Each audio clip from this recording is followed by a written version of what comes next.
Assalamu alaikum, and welcome to another episode of Justice for All Now. You're watching us on Muslim Network TV, on Samsung Galaxy 19, Apple TV, Roku TV, and Amazon Fire TV. After Yazidis were chased out of their homes in 2015, little has been done to heal the wounds of the minority group. ISIL, which considers the Yazidis heretics, slaughtered thousands of Yazidi men and abducted women and girls. Yazidi children were forcibly converted to Islam, which, as we all know, is prohibited. They were taught Arabic and banned from speaking their native Kurdish. 6 years later, Yazidis are now demanding justice for the persecution that was inflicted upon them at the brutal hands of ISIS. Joining us today is Murad Ismail. Murad Ismail is the executive director and board member of Yazda, a nonprofit organization established to support the Yazidi ethno-religious minority group in the United States and the Yazidi homeland in northern Iraq and northeastern Syria. Murad's motivation to help genocide victims and raise awareness to protect minorities who have been a subject of persecution based on identity. Murad received his master's and MCE degrees from Norwich University and the University of Houston in Texas. We welcome Murad on the show. And thank you so much, and I'm very glad and honored to be with you. It's very important day for us as we commemorate the Al-Qaeda attack on Tel Azir and Sibai in 2007. Also, tomorrow will be the commemoration of the Kocha massacres that took place in 2014. So it's a very special day, but it's also a very special program, and I wanted to be with you today. No, thank you so much for being here and for being such a bold voice for your people. Tell me a little bit about yourself and introduce, so our audience can get to know you a little better and describe your work in a little bit more detail. Sure, Hannah. So I am the former director of Yazda, but I'm the founder of it. Myself, I'm a Yazidi from Sinjar. I was born and raised in Sinjar. I went to College of Engineering in Mosul, University of Mosul, for 3 years. And I finished my bachelor's in Duhok, northern Iraq, in the Kurdistan region. I came to the US in 2009 to study here. So I finished my graduate programs with University of Norwich and University of Houston in engineering and geophysics. And I was really not an activist. I was a normal person who came to America to study and to work and to take care of his family. So what happened to the Yazidi community brought me to here to be an activist. And since 2014, I've helped establish the Yazda organization, which is the biggest Yazidi organization globally that works on multiple aspects of the genocide and on the Yazidi community in terms of genocide recognition, in terms of legal and justice and accountability, also in terms of providing services to the Yazidis and other IDPs in the Kurdistan region. I've been, and in Iraq, in whole Iraq, we're involved in, been involved in multiple projects, mostly around justice and getting the genocide recognized in more than 10 countries, including here in the United States, in the United Kingdom, Canada, Australia, and other places. Viewers who might not be aware, would you care to talk about the values, elements, and practices of the Yazidis? You can discuss the history of the group, the people, the culture, language, anything you like. I really believe that our audience needs to know more about your people. Yeah, no, I think that's very important, and that's something we should have done before even 2014, because it's really important for the world to know who Yazidis are, their values, their faith, their culture, because I think once people know that, they will be fascinated and they will admire this culture, which is one of the oldest cultures and religions in the Middle East, basically. So Yazidis as a religion, their history goes back to couple to 3 or 4 thousand years, and even more. One of the old faiths of the Mesopotamia and the let's say the Iranian religions that were evolved over the time. And Yazidism, it is the uh, we believe one of the first people that believed in one God and believes in 7 angels, that we believe the God sent the supreme angel, which we call Taus Malak, to the earth to help create the creation that you see now. The Yazidis are believer of one God and 7 angels, uh, and no prophet in term of it's a non-Abrahamic religion. It does not have a prophet. However, it does have people who came throughout the history and who've changed the course of the faith and have added more, more to it. And that goes back the reformist, Uday ibn Musafir, who was one of the reformists of the Yazidi faith, but he's not the founder of the Yazidi faith. As I said, the Yazidi faith it is a sister religion, very similar to the Zoroastrians. We believe that the Zoroastrian faith is an offshoot of the Yazidi faith. Yazidis have uh, you know, culturally they are very close to other Middle Eastern cultures. They speak the Kurdish language. They dress, so the dress and the culture is very similar to the. I mean, it's very similar to the Kurdish culture, because the Yazidis are historically uh, in what's known as the Kurdistan region or the Kurdistan territories, which is both, from Iran to Turkey to Syria and to Iraq. That's where the Yazidis are found today. Yazidis are about 1 million people, and from that 1 million people, or half of them are in Iraq. About 100,000 were in Syria before what happened in 2011, and after that, and the rest of the Yazidis are scattered, in mostly in Europe. About 200,000 Yazidis are in Europe. The Yazidis also were a big group in Turkey until late 70s, and now a lot of the Yazidis of Turkey have already also left that country, um, mostly toward the European countries. This is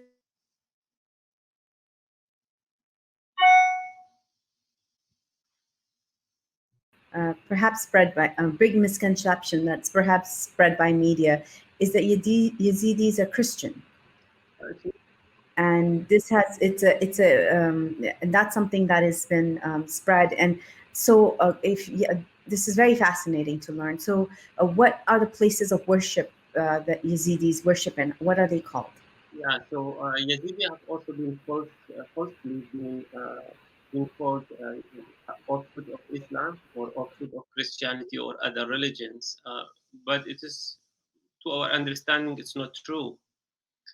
It is an independent faith that was created in the spectrum of the Middle Eastern faiths, not just Yazidis. You have Sabians, you have Kakayans, you have other faiths in the region were created. Well, some faiths have been now less effective or less separate in the region. But as you know, the Middle East is a very diverse area with the faiths, and same the Yazidis are also one of these groups that are found. So they've also been false that they were accused to be follower of Yazid bin Muawiyah, which is not true. The name Yazidism does not come from Yazid bin Muawiyah. It comes from the name of God, as the people of God. That if you translate from the Kurdish, it means the people of God. So the Yazidis do share a lot of values, as with other religions and cultures in the vicinity, and that include Islam, Christianity, Judaism, Hinduism. Also, Yazidism share a lot of links also with Hinduism, and a lot of the links with Islam, Christianity, and other faiths. It is, if you look to the Middle East, it's a region where a lot of cultures have lived together, and that they've learned from each other. So Yazidis are also like them.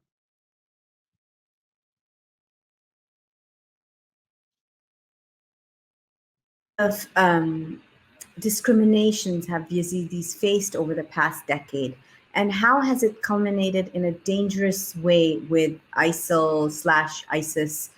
How has this oppression negatively affected Yazidis? So Hina Yazidis have been really crushed in their homeland. From not just Iraq and not just now, going back more than 600, 700 years ago. The most of the Kurds in the Kurdistan region of today, we believe, were Yazidis, or at least half of them were Yazidis historically. That they've been, that they were persecuted for their religious identity, and that came through ways of attacks, mostly through the Ottoman Empire's campaigns. So that's why Yazidis, if you talk to them, they will say you've been subject to 72 farmans or 72 genocide campaigns. Of course, all not were not genocide campaigns. Some were, larger scale genocide campaigns. Some were smaller scale, to a town or some place. But Yazidis believe, and they have records in many cases, that they were attacked 73 times, 72 times before the 2014 and 2007 attacks. 72 times they were attacked for their faith. So that persecution goes back. If you look back to Turkey, for example, south of Turkey, my grandfather came from Turkey. Because of that persecution that was, going on for years, we still have land there. Not just us, but there was, tens of tribes. Yazidi tribes were in Turkey, were forced to go from Turkey to Syria and to Sinjar. A lot of the Yazidis of Sinjar actually came from other places. Now, they came about 400 years ago. They came from Turkey and other places. Of course, Yazidis were in Sinjar before that, but they came. So the history of persecution have always been done in name of God or Allah, as you know. But we also know it's not. It's people who use their religion. So with ISIS, the same thing. Also before that, with Al Qaeda, the same. So Al Qaeda of 2007, they brought 4 trucks of IEDs full of explosives. They exploded them within 2 of our towns. At that time, 2007, this is the biggest explosion in Iraqi history, the biggest explosion in the Middle East, and the biggest explosion. The biggest explosion after Hiroshima and Beirut now. So it will be probably the third biggest explosion ever that happened, especially in the civilian areas. So we had, around 2,500, 3,000 people, civilians were either killed or injured in that attack. And of course, ISIS campaign was different.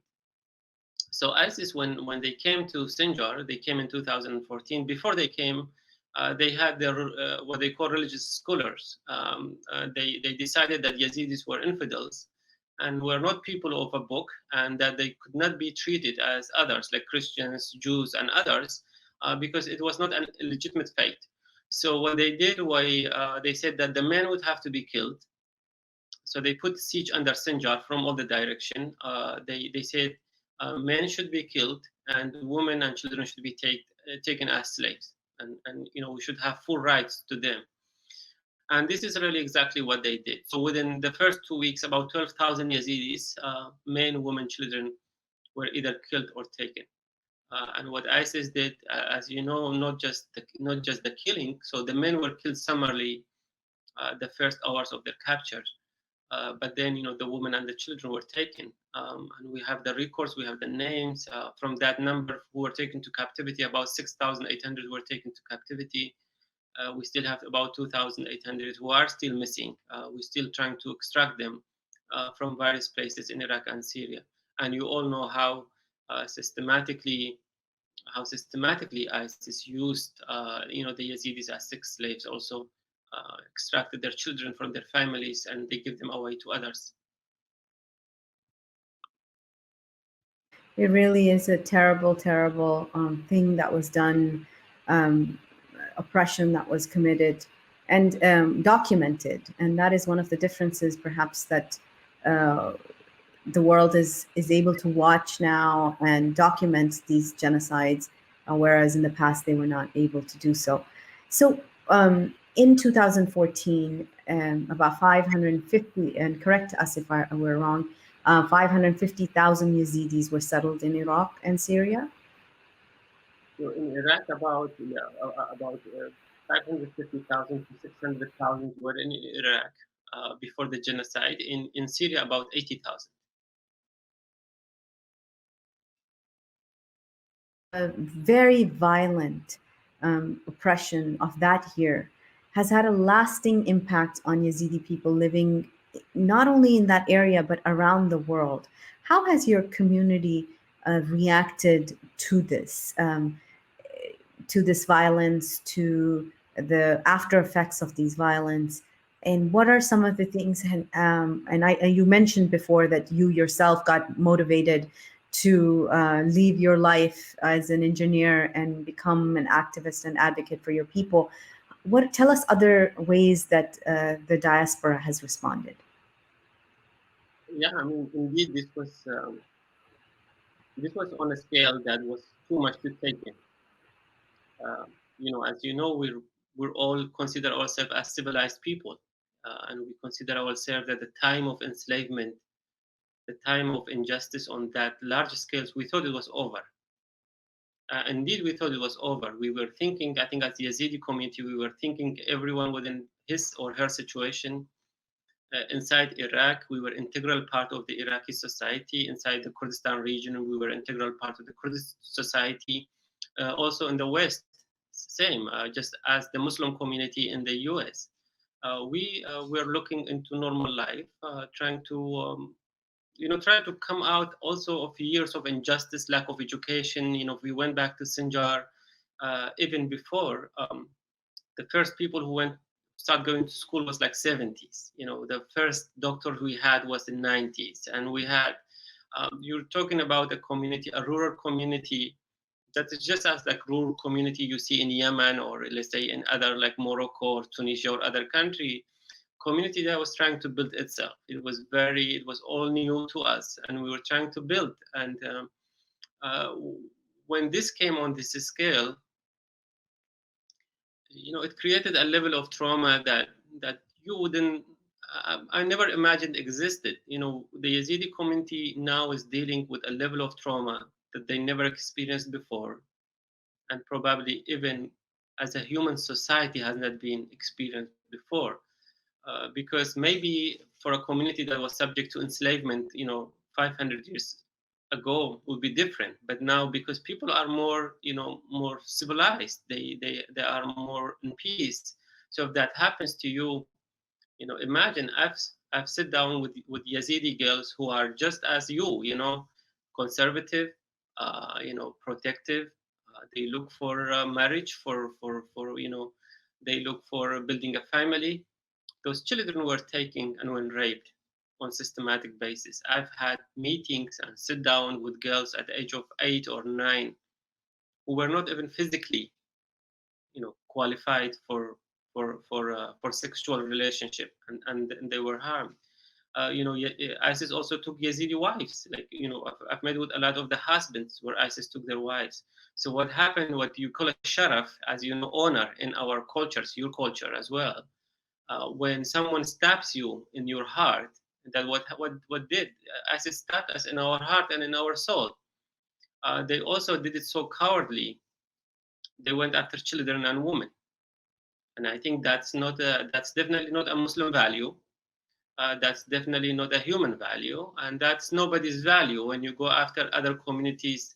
Uzal, Nas al-Uzal, who don't have weapons. You go and you extract their women and children. It gives me, it gave me shivers just to think about it. It was something that you watch in horror, and when someone is using your name to do it, then it is sort of like it's like shooting a gun from your shoulder and tying you to the back and saying no, shoot. That's the sort of feeling that you had, that we had, watching this, that these group of literally uh, criminals were and using, so this is something that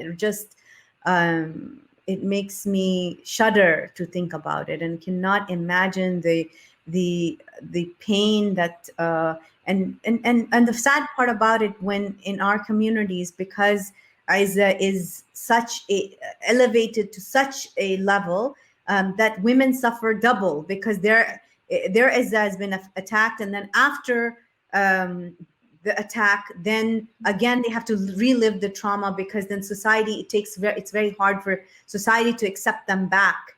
And so subhanallah. So what are being done, what is being done to help these women and children who have been rescued?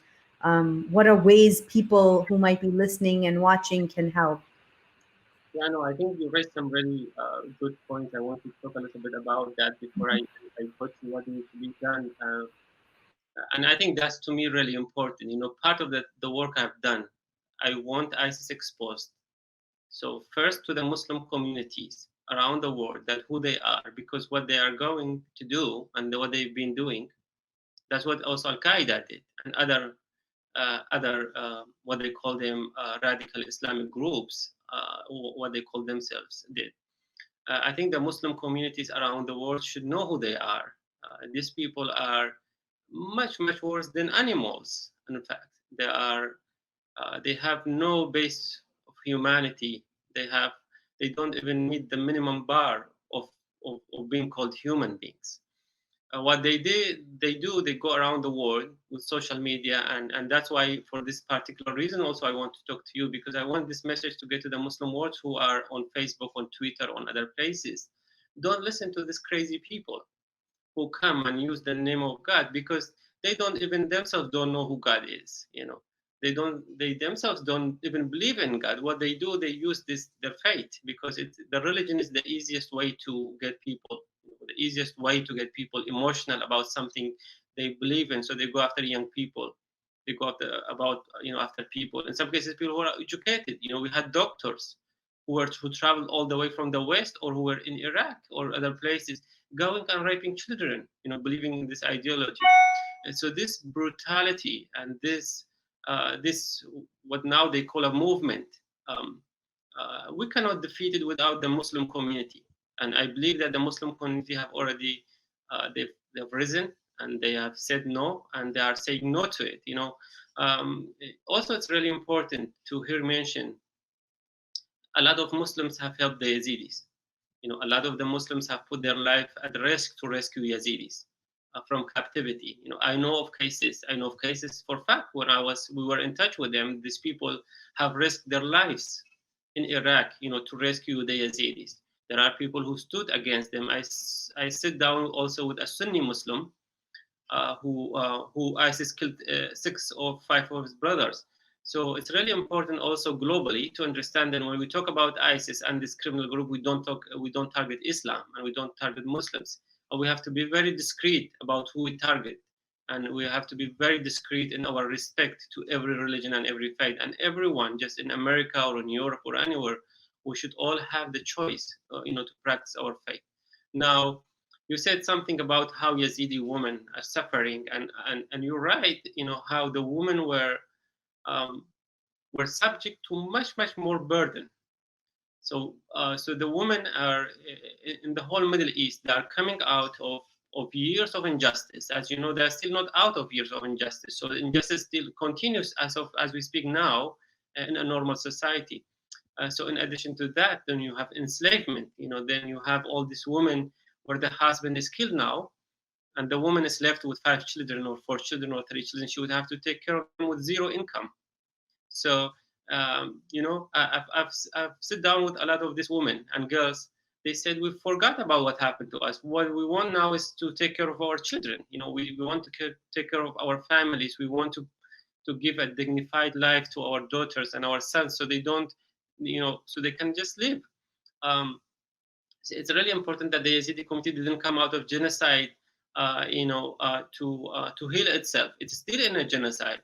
The Yazidi community still suffers with displacement of 2/3 of the Yazidi population is still displaced. The Yazidi homeland is still destroyed. Yazidi homeland has been no systematic help to rebuild homes. The Yazidi women go through trauma. Trauma that a level of trauma that has not been seen before. We've seen Yazidi women how they feel, and they get the psychological shocks on daily basis or sometimes weekly basis. And now where they are back, there is no platform to take care of them. There is no platform to take care of them.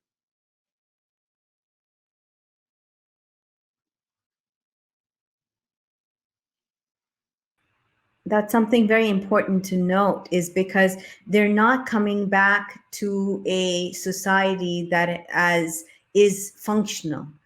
Right now, Iraqi society itself is dysfunctional because of prolonged war and post-war. So when they come out, where do they go, and who is there to take care of them? This is something that a lot of us don't realize. When even when they have been freed, which society, are they going back to their homeland, to their rural villages? Who lives in those villages? Do those villages still exist? So those questions often are not, a lot of people don't know. And where do they go back? And this is something that you just said, but can you tell us where they've gone? Where are they now? Who's taking care of them? So Hannah, yes, the Yazidi community was very receptive and very caring, in fact, for the survivors and for their families. And still until today, a lot of charity work is being done, a lot of psychosocial support is being done, a lot of other social support is being done. But you're talking about a community that was crushed in a genocide. A community where family cannot afford $5 until today, last week I received messages on the social media where someone sends me, he has $10 in his family waiting for a child to be born in the next few days. He cannot take care of the child. The people don't have money, don't have income. As you said, Iraq as a country is failing. Iraq as an economy is failing with dumping oil prices, with the economic situation of war. The money was spent on the war, and also all the areas are destroyed. So there's really no platform to take care of it. That's why when I was in Yazda, we supported, and we still are, Yazda still supports, we supported the relocation of the Yazidi women and children to countries where they can take care of. So we have more than 1,200 who've gone to Germany from the survivors, strictly from the survivors who were captives and their families. Also, same applies to about 1,100 who went to Canada, and about 4,000 who went to Australia. So what we did, we really knew that there was no platform to take care of them. What we did, we worked since day one on relocation programs, and we've managed to resettle most of the people who were rescued. There are still a few thousands probably and their families who are still in the IDP camps, but a lot of them who have been rescued, they've already been resettled to third countries, and we're grateful to these countries. We're grateful to France as well. France also have taken hundreds of Yazidi families. But again, you talk about the solution. You talk also about, I think, another point is very important I want to bring is that, will the Muslim world want their minorities to leave? Here I think another angle of discussion we should build, and that the Muslim world, internationally and nationally, I think should be working very hard for the minorities to have a homeland and to be protected, because I think even in the Islamic law, you should take care of the people who are minorities in your homeland. And what happens to the minorities? That's part of our faith. That is part of our faith. When we are taught our faith, we're taught the rights of the minorities. So it's for us, for a country to be labeled a Muslim country, or to live according to, not that I can't think of a functional country that is actually under Islamic law. What these terrorists try to do is make a mockery off of it. But if you study Islamic law, minorities have rights. They have protection from the state. They have the freedom to practice their religion. And so this is very, very true what you are saying. And I know there are efforts, partially by interfaith groups to protect in Muslim majority countries to protect the minorities there, but their efforts also from Muslims or faith leaders around the world to make sure that minorities are protected and that we are working and we hold our own responsible when things like this happen, to not let things like that happen, because that is not a part of a true Islamic society, that the minorities are totally wiped out. This is not the faith that we practice. So this is, yes, I'm glad you brought up that point, and we do really need to push our, just as we live in minorities in non-Muslim countries, and we fight for their rights, right? Because when Muslims are, are minorities in many countries, they suffer, and we realize what it feels like, right? Like I live in the United States as a minority. There's a lot of times where our faith is attacked, so we can relate to minorities in Muslim countries.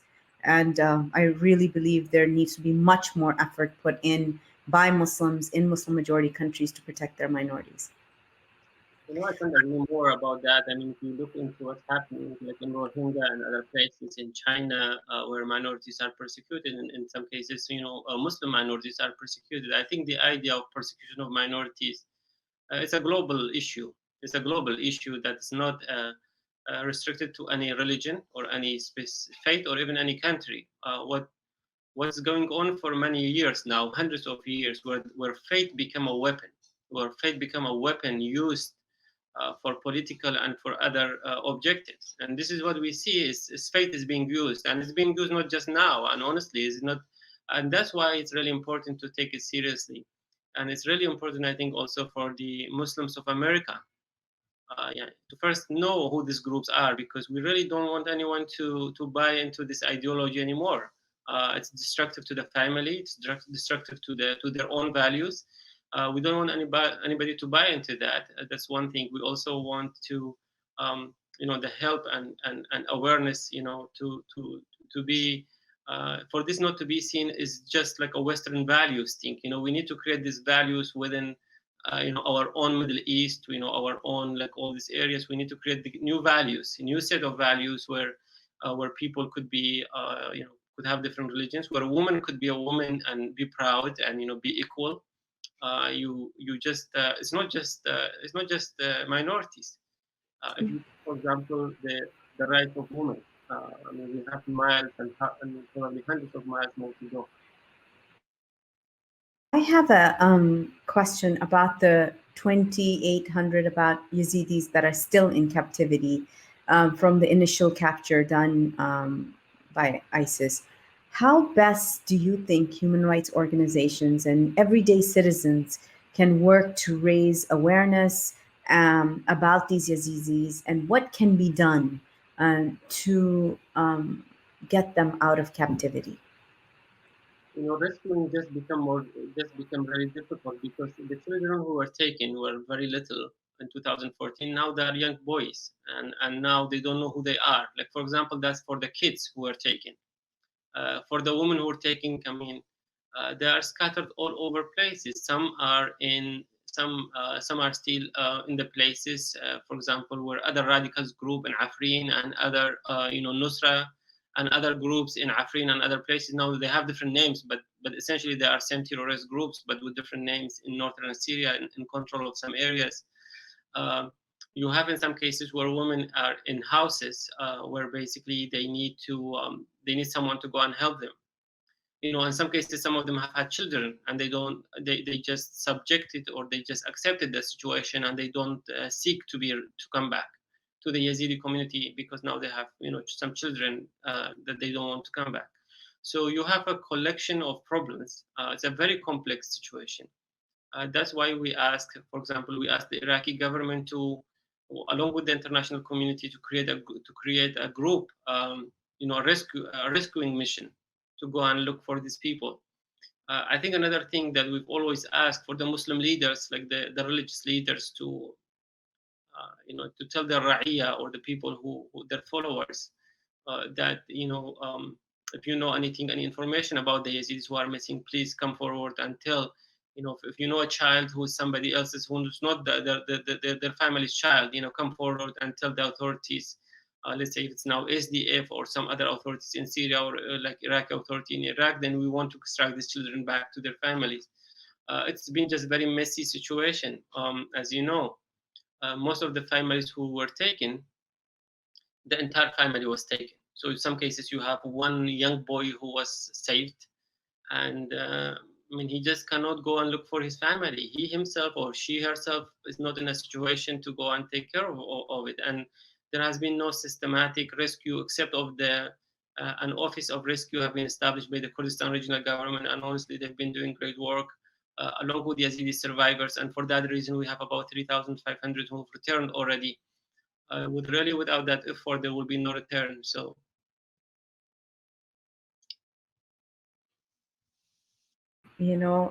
this the way this organization, this terrorist organization, has played with the minds of even young people. We've watched it. We watched the Twitter feeds and the slick videos being made and comparing the Euphrates and how come and like even Nutella and kittens were used to pull young girls and young men into and come and fight for us, and like there it's going to be like some and so many people were warned. I was online during those days, even with our organization, um, uh, writing about it, warning people about it, that this is not Islam, this is not. And just the lure of this organization was so strong. The slickness of how they captured the minds of the young and brought them in, and many of those young women who are now wanting to return back to their parents in Belgium, in England, in all sorts of places. They have nowhere to go. They have destroyed so many lives. Um, it's just really, really horrific.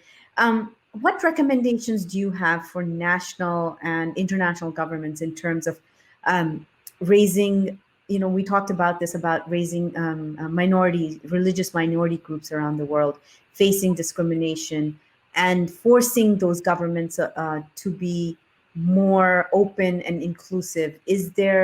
Are you satisfied with the work that is being done in the United Nations? Do you think there needs to be another, like a division dedicated to this? I'd love to get your thoughts on that. yeah, so I think you raised a good question. Let's say you're talking about the justice. You said all these people now who went there to commit crimes, they had really beautiful life here. They had future, and they went, they lost their future, but then they went to a place where they committed crimes, heinous crimes, and they should face meaningful justice. We currently have about 40,000 ISIS militants in prison under SDF in Syria and in Iraq, and there's no pathway to put this on trial for genocide, especially. There's no path to put those on trial for genocide in either Iraq and Syria, and there's no path in Syria to put on trial at all. So you have these thousands of people who were captured, in the scene as they were committing crimes, and there is no legal process to put them on trial. So the Yazidi community, one thing, the demand number one is, the demand is justice, of course. For the people who went back to their countries now and want to reintegrate to life, we want these people to face justice because they caused a lot of harm and they have to pay for it. That's the minimum I think the world can do for the Yazidis. Um, in other aspects of what countries can do, and what UN have been doing. Some work have been doing with the NGOs and all that. There has been some work that's done, because if that work wasn't done, then people would have starved to death after the genocide. People wouldn't have place to stay, for example, the camps, or they wouldn't have even the basics of life support. But it's not enough. What we need, as I said, we need a global plan, honestly, a global plan to fight this radicalism, to fight it in a way that is sensitive, that we don't create a situation where, fates fighting fates. So that's kind of very counterproductive. Very counterproductive when you accuse a whole faith of something, and we know that's not true. You need to be objective and creative on how you deal with that. So we need to really fight these ideologies that have been destroying the world, and we need governmental plans on that. In terms of on the ground, I mean, I think anyone can help.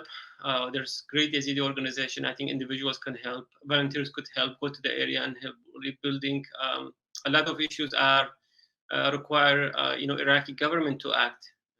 A lot of the issues require Security Council. For example, if we talk about the Yazidis of Syria, that's a situation of Security Council to intervene to remove Turkey and other radical groups from northern Syria. So that's no longer a national issue. That's a regional issue and a global issue.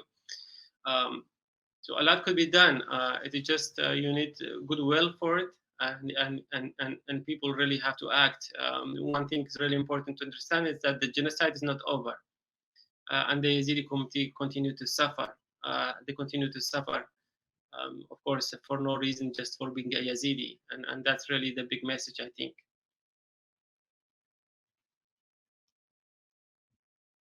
Also, want to before the war and before the Iraq-Iran war and between this time, was there ever a time that Yazidis were able to live peacefully on their land and not be exposed to oppression and try to, rebuild their communities? Yeah, I mean, I think within the Iraqi state, after the Iraqi state was established in 20s, in 1920s, Yazidis were okay. When the state was functioning, it was a functioning state, the government, not kind of lawless groups like Qaeda or ISIS. Yazidis were okay. People of Iraq were not treated well, as you know. So the Kurds were not treated. Everybody wasn't treated. The Shias were not treated good. And the country has not been a functioning country in the meaning that you want to see, or how you want to see it. It never has been a meaningful democracy. Even in post 2003, where it became basically a democracy, but not a functioning democracy. So I think minorities and Yazidis specifically were okay when the country was a country, when it has borders, has regular forces. But when the country was no longer a country, and that's where you had this insurgent groups take control, and of course they don't abide by any laws. And really, what serves Yazidis and other minorities is either either you take them to a country where they will not be attacked for who they are. So that's one option. Everybody leaves, and that's possible whether we want or we don't want. If this attack against the Yazidis continue, and if the Yazidis continue to be treated, unequal, then eventually Yazidis will leave the Middle East, and there will be the last days or the last years for the Yazidis in the Middle East. And I think that's terrible end for Yazidis, for Christian, not only Yazidis, but the Christian of Iraq. The Kakayans, a small minority of about 50,000 people in Iraq, they've been crushed. The last just this past 2 months ago, one of their villages were killed again, and 7 of their men were killed again.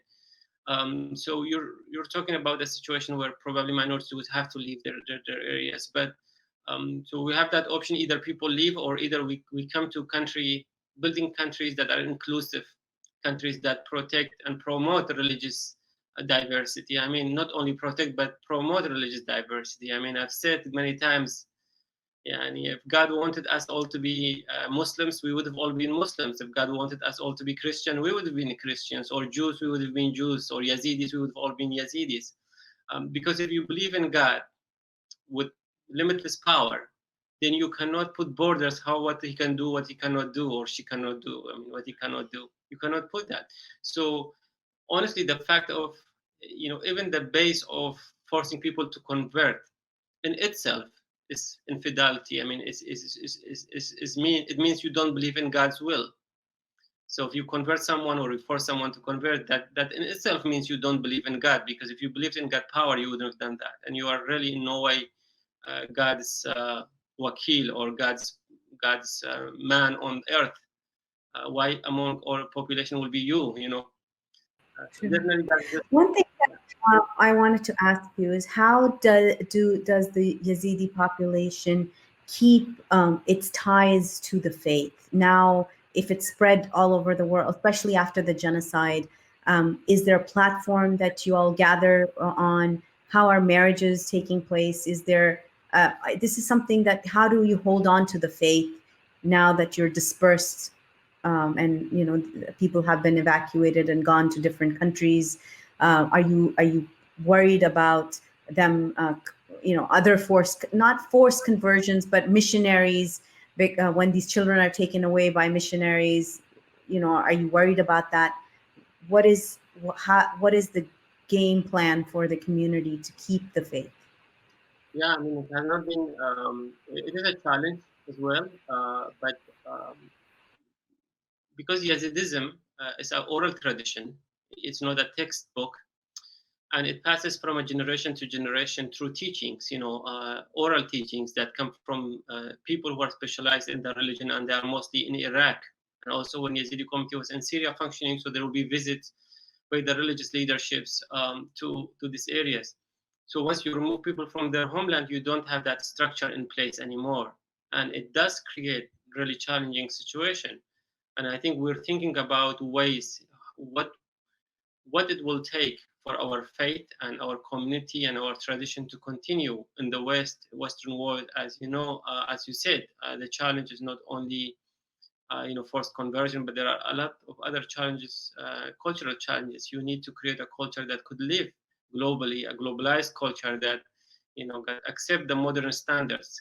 And that's not just for Yazidis. I think for Muslim communities who live in the West, or for others, for all of us, we've came from from countries and cultures that are, tend to be conservative.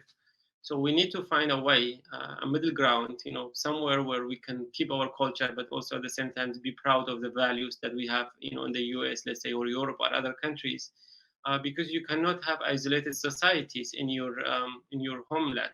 This is your homeland. Um, so also for Yazidis, let's say they are in Germany. So Germany now is their homeland. Just the way that the German children are influenced, the Yazidi children there will be influenced.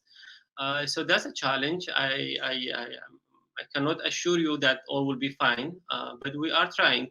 We are a small community that deal with much bigger problem there. Its size and its capacity. We're dealing with something that's a mega scale problem for some people who don't have the tools and the resources, and even the people who are in position to help. So um, yeah, the war. Life is a battle and a struggle, and Yes, we're struggling. it is. Finally, what is the main message that you'd like to deliver to our audience today about your people? And how best can we work to help support the Yazidis and raise more awareness about the oppression they are facing? We have a minute, so Yeah, no, we'll keep it short. I think it's very important to know who Yazidis are and to know their culture and to support their culture. Not just to coexist, but to promote, Yazidi rights. I would love to see Muslim activists in the West and in Iraq, and there are activists who support the Yazidi cause internationally, and I would like to see more of that. I would like, I would like to look to this um, with human eyes, to a problem. I don't do this because I'm a Yazidi. I would have done this exact same work I do if this was a Muslim community, a Christian community, or a Jewish community, or a community of no faith, of no religion. No.